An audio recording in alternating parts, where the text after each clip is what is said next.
Kislev, the great motherland, the bastard union of Russia, Poland and the Mongols, standing firm against the forces of chaos.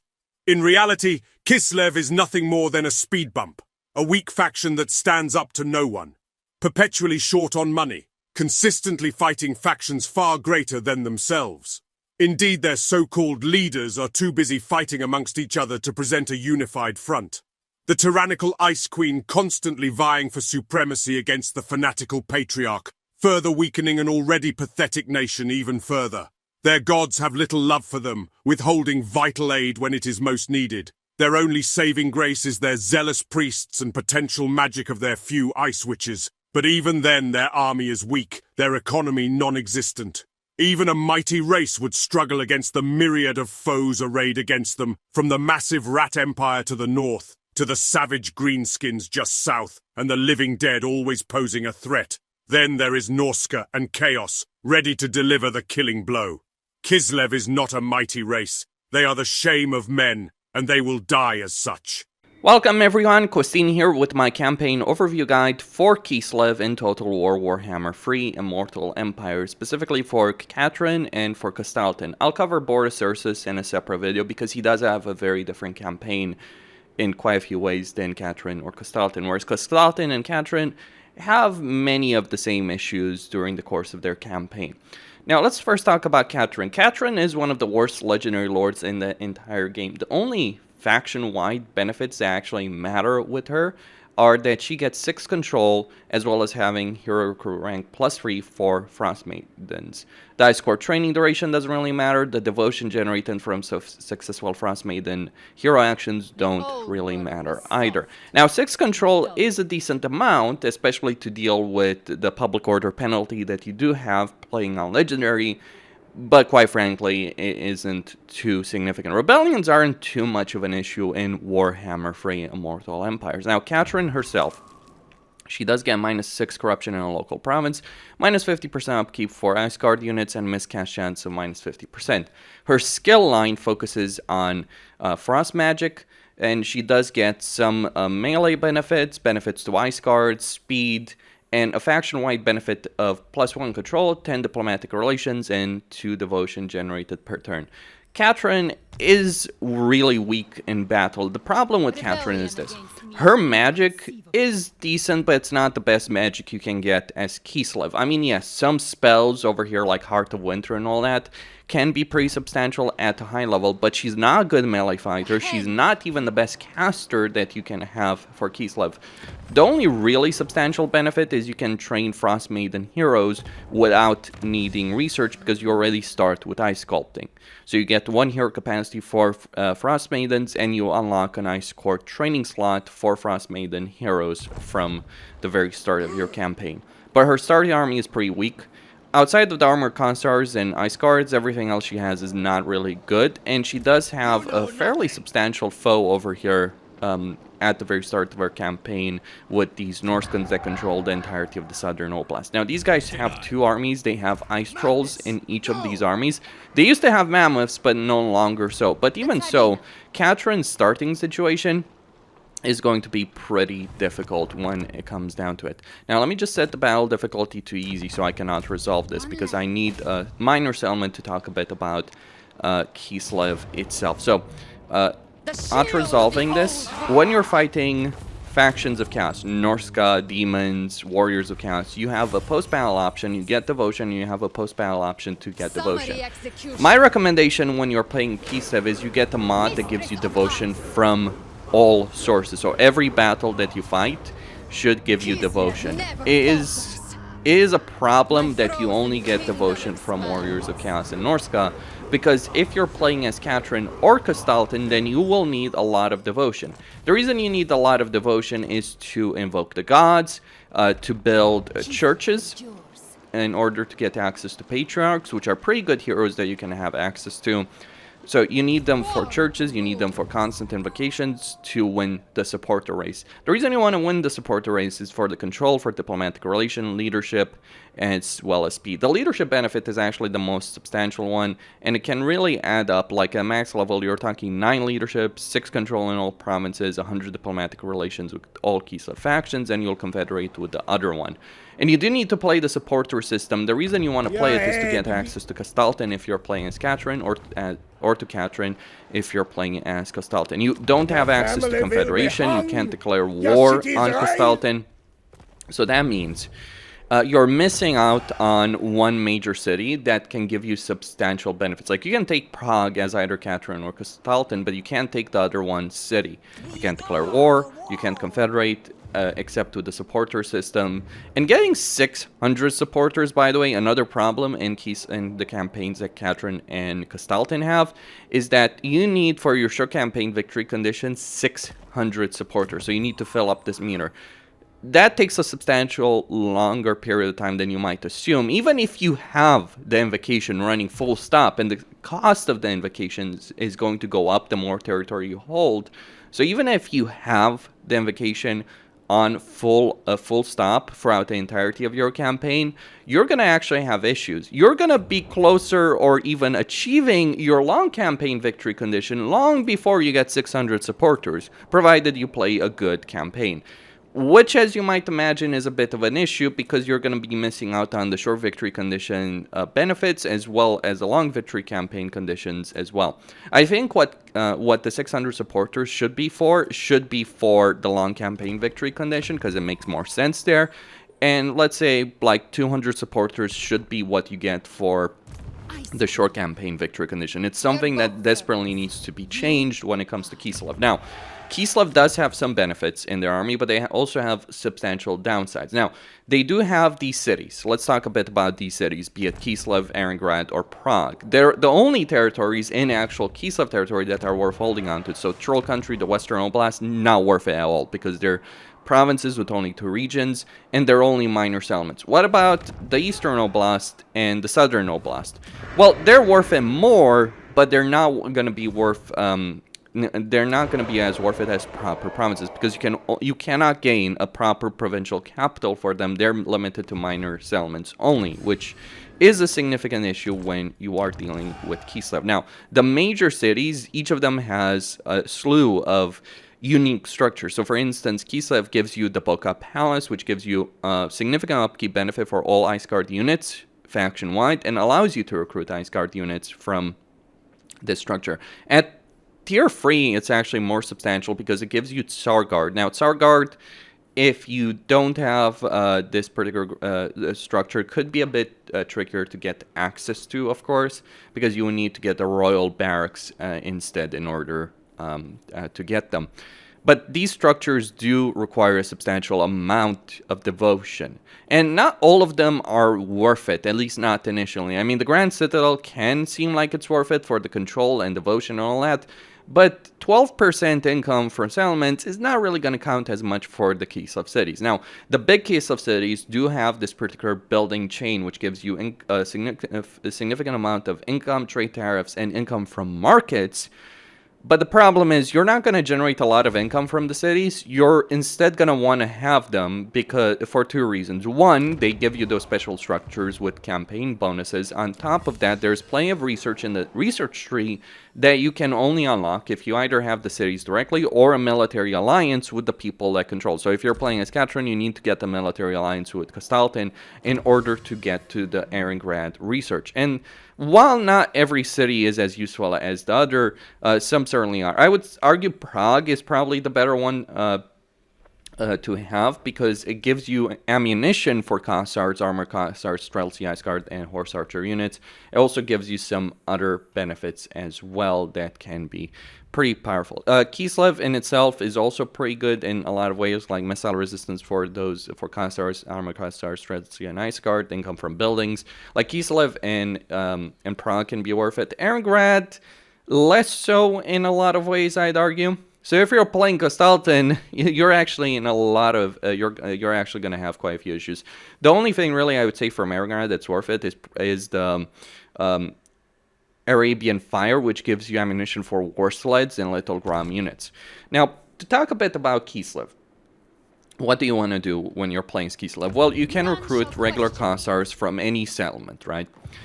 For Kossars with spears, armor Kossars, Streltsy, and other units, you need a city. This is, by the way, the problem when you're playing Kislev, because the territories of Kislev are minor, only have minor settlements, and you need proper settlements to recruit proper units. Like if you want to get access to light war sleds, if you want to get access to heavy war sled, little groms, war bears, or all that, you need proper provincial capitals. Yeah, obviously you can rely on the big cities for that, but in order to properly recruit and equip and maintain those armies, having the money needed, you will need a lot of territory as Kislev.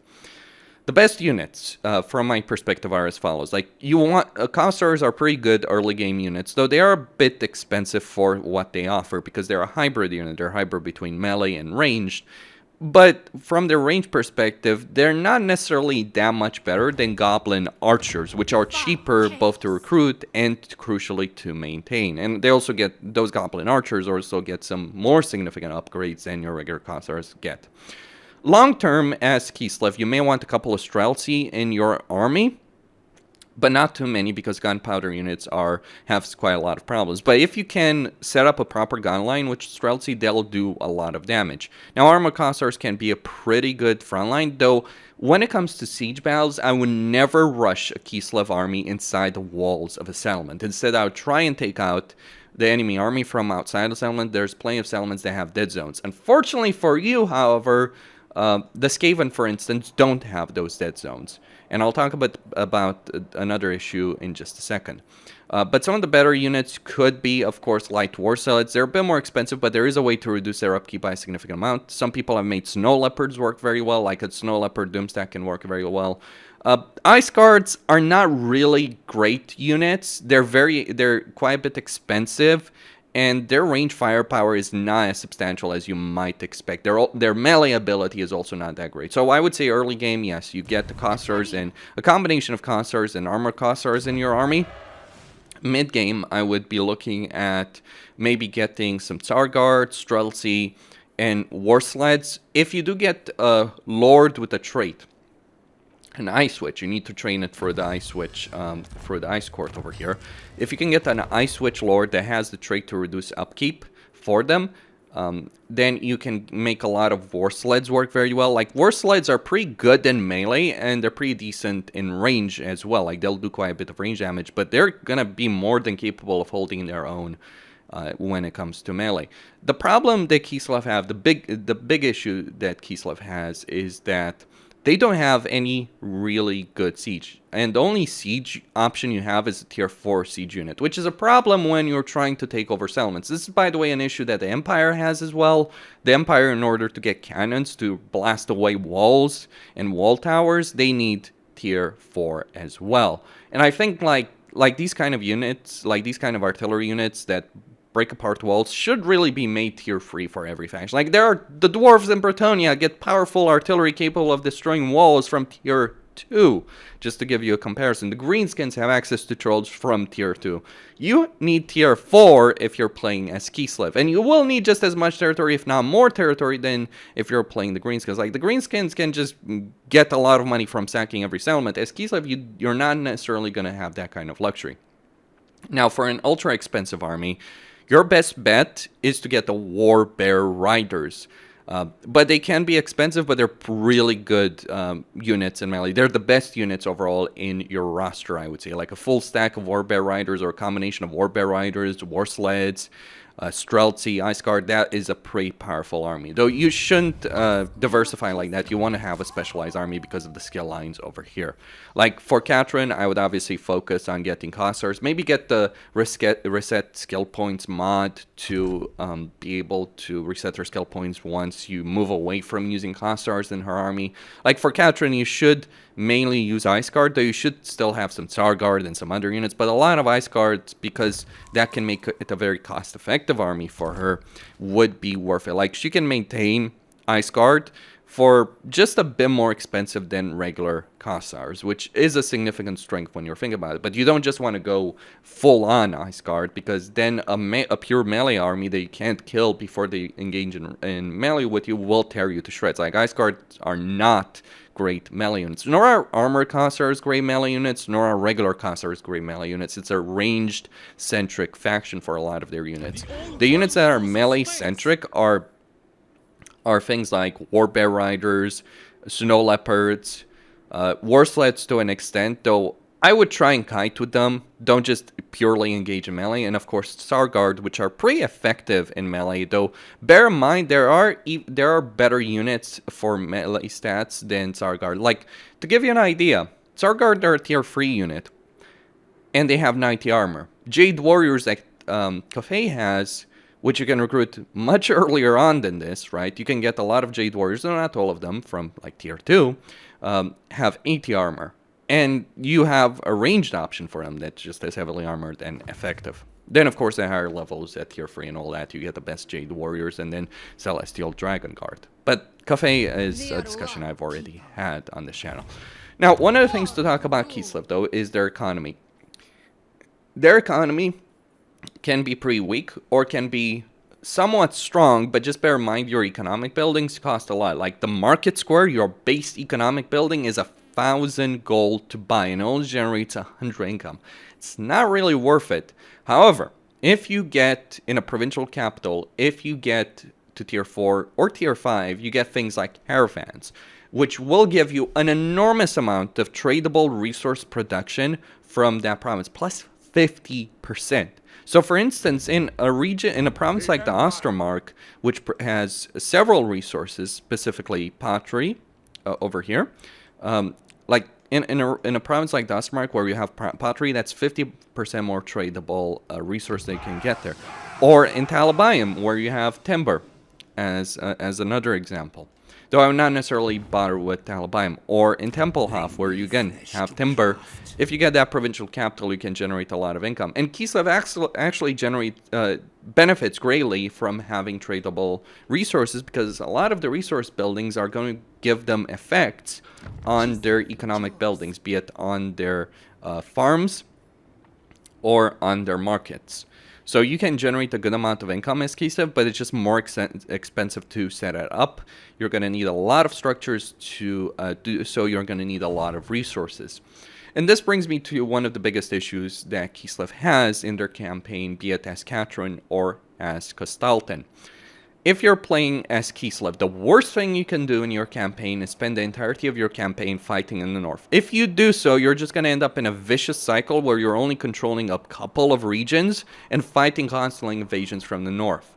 Like, you could take the entirety of, like, the Krakadrak province, but you're then going to be attacked by Demon Prince, by Archeon, and so on and so forth. So your best bet when you're playing these campaigns, you do enough to stabilize the north so that the factions, like if you're playing as Katarin, you just want to ensure that Kostaltyn stays alive, but then you move south. And what you want to do in the south, climate-wise, you can, as Katarin, you can take mountains, frozen, and temperate. So you can take the Empire, you can take the Dwarven lands, and what you want to do really is stabilize the north and then move south. Sylvania in particular, for any Kislev Legendary Lord, is really worth it because it's relatively secure, it has a gold mine, it has pastures, it has wine. So it has gold, pastures, and wine. That's a lot of resources there. It can be the economic heart of your empire. But that means you're going to be fighting, if you're playing as either Katarin or Kostaltyn, you're going to be fighting a campaign where you have to deal with Frat, with Azazel, with Trog potentially, though you may be able to avoid that for at least a bit. And then marching down south to deal with Vlad and take his territory. You also may have to deal with Draika and Azak, though the best thing you can do in your campaign if you are playing Kislev faction is try and not antagonize either Draika or Azak, because they are on a collision course. Don't get involved. Don't make deals. The worst thing you could do is make any kind of deal with the Ostermark, because if you make a deal with the Ostermark, that's going to piss off both Draika and Azak. and ensure that they will Empire- declare war on you. In fact, the best thing you might do in your campaign is declare war on the Ostermark itself. Actually, one of your long-term plans as Kislev would be to take as much of the Empire as is beneficial. I would not necessarily go for the Reichland, because I think Karl can be a decent ally, or go for Gelt. Like, I would not necessarily take those out, but if you could get Midland, if you can get Talabayam, Talabekland, Sylvania, maybe Stirland, that would be great. Let Karl, France, and Gelt deal with certain portions of the map, like the western flank, the southern flank, while you take over these territories. That should be your goal. But now let's talk about campaign plans. We'll start with Katarin. So if you're playing as Katarin, here's the things you want to do. You first want to go and invoke Urson. First thing in your campaign, just to invoke Urson, because you're going to need those supporters, and one of your goals in your campaign is to have an invocation going on at all times. Now, the best one when it comes to supporters is Urson, but Dash would actually give you more benefits because of the economic benefits, but you do have to care about the supporter system, at least in the early game. Later on, you may invoke Dash and have that constantly being enabled, but yeah, invoke Urson. You want those supporters. You want to take a lot of territory. Now, once that's done, and I'm just going to set battle difficulty to easy to just auto-resolve some battles over two battles over here, and just show you what you should do in like the first turn of your campaign. So you come over here. You will gain some devotion. You will gain more devotion if you fight this battle manually, by the way. I would see them At least from my experience. So even if you're not too fond of having to fight these shitty early game battles, you may want to do so in this particular case. Because one of the things you do want to do early on in your campaign, one of the things that is actually important, is you want to get enough devotion to invoke Urson again, but also to have enough devotion to get a chapel. Now, at the start over here, it's going to take a while to get this element to a higher level, so I would recommend getting a farmstead over here in this particular settlement.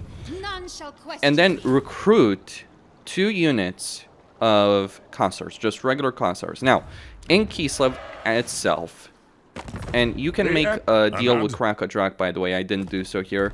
Like, you can make a deal with Krakadrak before you engage in any kind of action, but what you want to do in Kislev itself is you want to get the stall, and then you want to get a boyar. Now, with this boyar, what you'll get will depend. But with this boyar, you want to get some spearmen, some Kossars with spears, and then globally recruit some units. How many units you'll be able to recruit will depend on the money you have. You could also delay building the stalls for a bit just to ensure you get more units, but you're not necessarily going to need those units so quickly. But you can obviously get more money if you do rush for the... if you do play those battles differently. Like, if you fight those battles manually, you'll generally get better post-battle rewards. I could have also sacked this particular settlement, all that. Now, one of the things to mention about Kislev is you can get students from battles. So if you're not researching anything at the particular time, you have a chance, provided you have heroes, to get students. Now, once this is done, turn 2, you also want to ensure you switch to relief columns, and the goal is to recruit as many units as possible here. You could also get rid of this particular building, the Kossar Hut, because, yeah, Kossars with Spear can be good, but regular Kossars are just as fine. Anyway, you want to globally recruit 3 units ideally, and recruit 2 units here. And then next turn, what will happen next turn is that you want to move Katarin's army, put her in encamp stance on the border over here, because this region might still be corrupted, but put her on camp stance, recruit 2 more units of Kossars with her, and recruit 4 more units of Kossars with this guy. Having the money for that may be a bit tricky, but the goal is to get a lot of units in your army to take Vitevo. There's an army here of Norskans, and what they'll do once you march with Katarin over here at the border in turn 2, is they'll come over here, they'll move this army to Vitevo. So you're going to have a fight on your hands. It is an army that with a full stack you'll absolutely annihilate. And then you take, what you do, you take Vitevo, you force march this army to Vitevo, you transfer the units to Katarin's army, or a lot of the units to Katarin's army. Maybe not all of them, though, because you might want to leave, like, a couple of slots available in Katarin's army. The reason is so she can still recruit units. Though what you really want to do is get the full stack of units as quickly as possible, take Fort Jakova. Like, once you've taken Vitevo, he should move back to Kislev to recruit more units. At this point, you really should get rid of the Kossar hut to just get regular Kossars. Like, a couple of Kossars with spears early on can be beneficial, but after that, you do need the slots in Kislev City for other things. Specifically, what you'll want to get would be the Tallow Keeper's Guild to get the growth and to reduce the construction costs of buildings. But you want to keep recruiting units. Ideally, you would get 2 full stacks, but that can be a bit of an issue from an economics perspective. But either way, Katarin will take Fort Jakova. He'll march north, get some units. Now, once you've taken Fort Jakova, Frat should have either eliminated or significantly reduced over here the Drazina Enclave. Now, the big threat of your early game playing as Katarin is Frat Unclean. He can get a lot of armies. I've routinely seen him get 2 free armies in his campaign. Now, what you can do if you're careful as Katarin is you can fight those armies in isolation. Like, if you move close enough, like, you should move close to the bridge over here, or even not necessarily beyond it, and then march closer and closer here to the fort. And if you can isolate one of Frat's army, you can eliminate it, and then you can eliminate the second one before he even has a chance to build it. So yeah, you rush for these Norse guns, and then you go over here to deal with Frat. You take Helpit. Now, Helpit is going to be a bit of a fight. It's going to be a bit of an issue because it does have a pretty powerful garrison, and it's not those kind of settlements where you have a dead zone. There is a particular location in the defenses where there's only one wall tower, and it's very beneficial. It's just like where you have a wall, then beyond the wall, beyond it, you just have a bridge. There's only like one wall tower there, so you can easily knock out the defenders on the wall, break through the gate, move your units, set them up just beyond the bridge, and kill everyone that's in your path. You can absolutely annihilate them, or you can just auto-resolve it. Now, you need to move quickly. The reason you want to move quickly in this campaign is you have Azazel over here, and you have Trog over here. And you want to eliminate Frat, hopefully before Trog eliminates the dwarves. Now, depending on how fast you've been and how things have developed, it can be a bit random. You may want to hold on to Helpit, or you can trade it with the dwarves. As long as the dwarves hold some territory to the north, like if they've lost both these elements, I don't think you can trade it with them. So I believe, I don't know exactly there, but generally speaking, I've been able to trade Helpit to Crack a Drag. The reason you want to trade Helpit, beyond the fact that it's unpleasant climate, the reason you want to trade Helpit to the dwarves is you want to keep the dwarves alive to act as your northern barrier. I would not give the forts to the dwarves, because that just invites Kostaltyn to declare war on them, which is a situation you absolutely do not want to happen. Instead, I would give them Helpit, get the money from them, and after that, I would try and deal with Azazel. Now, actually, you do have a couple of choices after that particular point. You could decide to go after Azazel, pick the fight, because by the time you've dealt with Frat, you should have 2 full stacks or 1.5 stack. Azazel is a nasty fight, absolutely, but if you have 2 powerful armies and you've leveled Katarin, you should be able to take out this territory. Give that to Kostaltyn.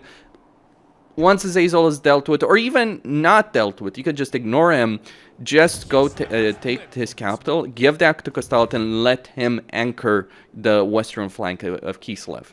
And he'll obviously love you for it diplomatically. Now, Kostaltyn's main army is going to be wiped out, generally speaking, by Azazel. By the way, another thing to mention about Azazel, if you could declare war on him very quickly, that would actually be an ideal scenario.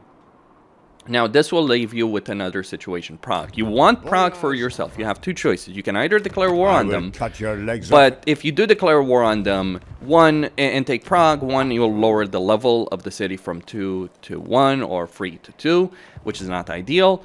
And secondly, you'll lose 100 devotion for every declaration of war against the Kislev faction. So, in an ideal world, you would get a diplomatic agreement in Prague, but the problem is they don't really like you because of historical relations. So it's actually a bit difficult to get that kind of confederation going. If you're playing as Katarin, you probably want to take it via military force, and then eliminate them completely. You don't necessarily want to move into the Eastern Oblast. Your frontier here should be at this bridge. Like, if you're moving in the Eastern Oblast, you're moving to just completely eliminate Prague, raise these settlements, or sack these settlements. What's going to happen here, the reason you want to move here is you've got Clan Ferric that's going to march all the way into this region and take over this entire province. So you want to avoid having to deal with that. Or you could take some of this territory and give it to the dwarves if they still hold territory in the giant home mountains. You might also need to deal with Trog. How things develop over here in the north can be a bit flexible. Like maybe the dwarves can hang on for a little bit if they do, and if they keep this this province, like yeah, still give them help it. But if you give the dwarves territory, they'll do a pretty decent job. Then you might have to bail them out here and there. But either way, once you've taken Prague, once you've dealt with their faction one way or another, once you've dealt with Frot, and maybe Azazel, and maybe even Trog, to an extent, like, you don't want to march and take all of Trog's territory. That's a waste of time. What instead you want to do is, if you can eliminate Trog's main army, or his two main armies, because he's always going to have two full stacks that he's going to throw against you. If you can eliminate them, he's going to cease to exist as a faction. Like, there's a lot of factions in this game that are major threats with their initial armies, but if you can eliminate those armies, then they're going to be stop being major issues. That's certainly the case with Trog. It's not the case with Skaven. Like, Skaven need to be wiped out completely, or they're just gonna keep popping up. Same with Warriors of Chaos. They are annoying as all hell. But with Greenskins or Norska, if you eliminate their main armies, they're gonna be less of an issue during the course of your campaign. With that sorted out, what do you want to do after that? Well, you have two choices. You can either go for the Ostermark, which is likely going to be controlled by Azag, or you can go for Azag's territory directly. So what you want to do, basically, is you want to eliminate both Draika and Azag.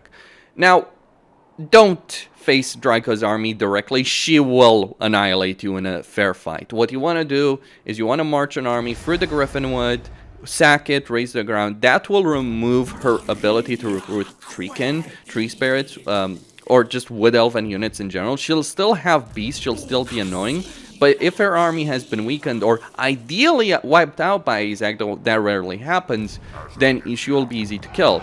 But the goal with Draika is never to seek a direct confrontation, just avoid a direct fight, take her territory when she's not here. Because Draika has one very powerful army, but her secondary army, her tertiary army, not so powerful. And you can take the fight in the Griffinwood, take it over. Once that's done, take this territory basing. Now, you're not likely going to take this entire province. You shouldn't necessarily want to take this entire province. What you want is the gold mine here in Karakungor. You don't want the fight against Azag. Like, Azag and Draika should ideally wipe themselves out against each other. So don't provoke them, maybe even give them some money so they leave you the hell alone. And then eventually, Ungrim is going to march here. Now, typically speaking, in my Kislev campaigns, by the time I actually arrive in this province, like, you could hold this entire province, it wouldn't be an issue. But typically, what happens is Ungrim comes here and he takes Azag's capital, because Azag weakens himself against Draika. Ungrim sees that, ooh, that's free real estate, comes here, takes the territory. And Draika tends to take Raziak over here. So, and you might have to deal with her army, but if you bring two full armies, you should be able to out-resolve against that. And you should take the entirety of Ostermark, because it can be a major economic province for you. After that, what your main army should do is to take out Vlad. Now, the key to taking out Vlad, in an open field battle, he's going to be annoying. He always comes back after one turn, so you're going to be fighting him a lot.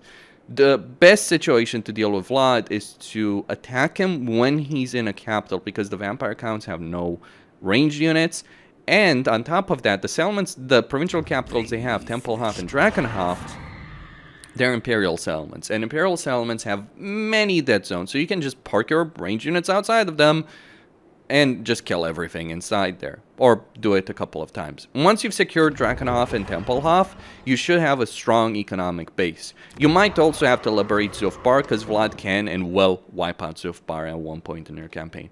But one of the smart things, by the way, to do in this campaign, once you've done this, you will have a territory stretching all the way from Kislev all the way down south. The oblasts in the north, give them to Kostaltyn, ideally like Troll Country, Western Oblast. The tower over here, give that to Kostaltyn. Help it to the dwarves. The Eastern Oblast, if you can, to the dwarves, or portions of it to the dwarves. So just bear in mind, if you give it to the dwarves are going to end up fighting the Skaven, which is not necessarily an ideal situation for their survivability. Like, they can do quite well with Help It. For them, it's pleasant climate. So they can do quite well with Help It. But they won't do so well if they also have to defend the Eastern Oblast or the mountains over here. But one of the things to understand here is you're likely at this point going to have a territory stretching from Kislev all the way to Sylvania, and you're going to be in contact with Ungrim. Here's a strategy that you can use. You can use Ungrim as an ally. So he'll generally take Azak's capital. But even if he doesn't, you might want to trade that capital to him. Like, just keep Karakungor for the gold mine. Don't bother with this province, because it can be exposed to Gremgor, to vampire counts, to Skaven and all that. You don't necessarily want to have to defend the eastern part here. So give this capital to Ungrim, and give Karak Reziak to Ungrim as well. Now, what this will allow you, if you give this territory to Ungrim, it will allow you to trade the southern Oblast to Ungrim as well, and then trade Troll Country, if you still have it, if you can still control it, you can trade Troll Country to Ungrim as well. So what that will lead to, inevitably, is Ungrim's going to march his armies north, and he's going to do a brilliant job of conquering Norska, like in a campaign where I was playing as Boris Ursus. Ungrim himself conquered half of Norska with no intervention for me. I had confederated Kostaltyn and Katarin. I was not bothering with any of that. I had given these oblasts to Ungrim, and this territory to Ungrim as well. But really, give the oblast, maybe give a portion of the Giant Home Mountains. If Krakadrak's still alive, that's great. You might need to liberate it. But if you do that, then Ungrim's going to do a good job at keeping all of Norska in check. Now, the nightmare scenario with Norska is if Wulfric or Trog unifies it. This can happen, especially if you eliminate Trog. He can unify all of Norska and throw everything against you. But if you get Ungrim to help you hold the line, he'll do a pretty good job at holding the line there, allowing you to focus on other parts of the campaign map. I'd recommend getting Stirland, not necessarily Averheim. That's, by the way, something that's going to piss off Gelt if you do that. But you can take Stirland, you can take Wizenland. You can also take a really good province here in the Southern Grey Mountains, though just be aware of Durfu. He might have portions of it. And one of the issues is Durfu can attack this province for the Underway. You don't have access to the Underway. Try and make a deal with Karl Franz, make diplomatic deals, maybe take Midland, eliminate Festus as well. You do have options at this. But you do need to balance it between holding the northern border and expanding in the empire. Like Midland, Talabecland, Stirland, Sylvania. Those are good provinces to have. Marienburg, don't bother with it. Don't bother with provinces that have few regions in them. Ideally, you would bother with provinces that have a high amount of resources in them, like high amount of trade resources, because that will benefit. Like Midland, for instance, has a pasture and it has timber. It's a great province to actually have under your control over here. Ostland can be good because of the gold mine that they have, but of course, if you take all of Ostland, you're going to take Northern, which is going to be exposed to the Norskans, so that can be a bit of an issue. Now let's move on to Kostaltyn. To talk about Kostaltyn, his faction-wide benefits is that he gets 20% war save for embedded patriarchs. That's actually a fairly substantial benefit, because patriarchs themselves can be pretty squishy. Patriarchs are great heroes to have because each of them can give you some pretty powerful buffs in battle. They're not the best fighter themselves. They're a bit too squishy. They have too low armor for that. But crucially, they give you a lot of replenishment for your army. So that is a great deal of power that these guys give you, as well as some other benefits like more replenishment, more melee attack, cooldown, all that kind of stuff. Like, there's a great deal of power that you can get if you're using patriarchs in your army. You shouldn't have too many of them. Like, you should spread them around in as many armies as possible. But of course, you can always go with 2 or even 3 patriarchs. You can even make a patriarch doomstack if you're playing as Kostaltyn. I don't necessarily think that's the best option, because getting patriarchs requires a church, which requires devotion. Beyond that, you get melee attack and leadership benefits for Kossars. Kossars, dervishes, and horse archers. Basically Kossars. That's important for your armor Kossars, though. The melee benefits not for the regular Kossars. You also get frenzy, so you get melee benefits for your army. And then skill-wise, you get casualty replenishment, combat benefits for Kostaltyn. You also get an aura effect, the Blaze of Devotion, more melee attack and leadership. Hero crew rank for patriarchs and devotion per turn, Howling Rage, as well as recruit cost and recruit capacity in the local province that Kostaltyn is in. On top of that, you also get the Orthodoxy in action, though I would not necessarily bother with that, because yes, it's 10% income from all buildings, but tripling the cost of Hallowed Wood is not great at all, because Here's the thing. Let me just show what I mean by this. So I'm just going to set the battle difficulty to easy again, just to demonstrate it. I am Kostaltyn. So just auto-resolve this. You will not gain devotion from fighting feral Kislevite factions. By invoke Urson, of course, before you take any territory, take Assault Alain of Deathwatch, and I'll just go over the structures that you have there. And also, by the way, since you're fighting a fellow Kislevite faction, you're going to lose supporters every time you engage in action, but that's why invoking Boris is important.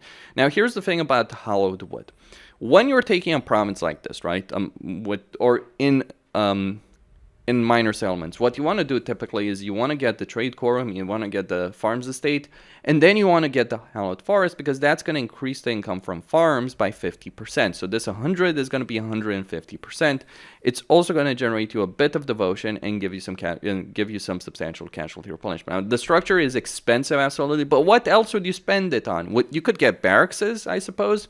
But it's the natural and logical outcome to get hallowed forest. Of course, you can get churches, but there's only so many churches you can get, because the devotion cost is always going to be a limiting factor in that.